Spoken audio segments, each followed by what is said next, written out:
Today we are going to shoot Ferrania Orto in my Olympus Trip MD.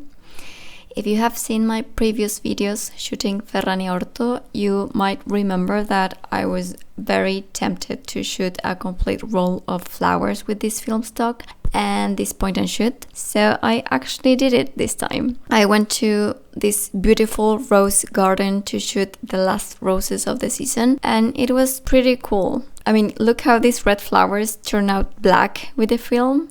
It's just beautiful, isn't it? By the way, this is an interesting characteristic of this orthochromatic film stock. The reds are not very detailed, and the blues and greens get much more detailed than the warmer colors.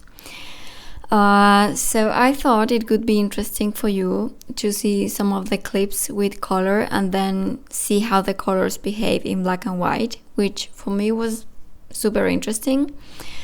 I have to say that I like a bunch of images from this roll. Not all of them, of course, but still I'm pretty satisfied since I was very close to my predictions in terms of how the colors were going to appear.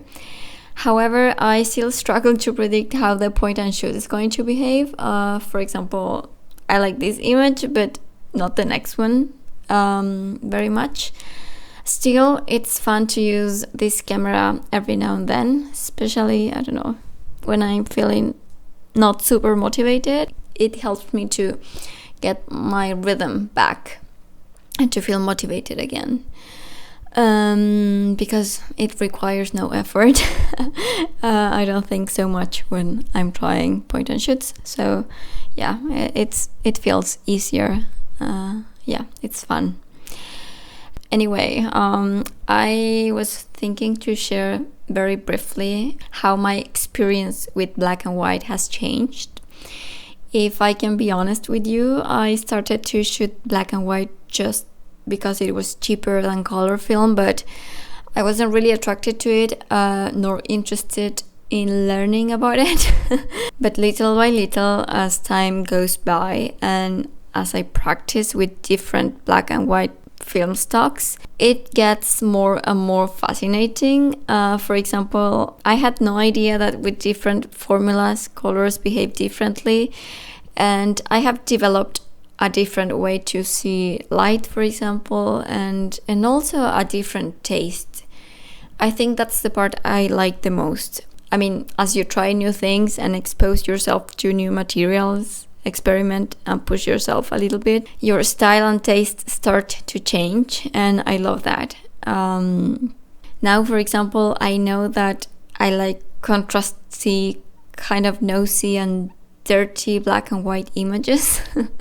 I mean, it's not that I didn't like it before, but with practice you just get a new perspective.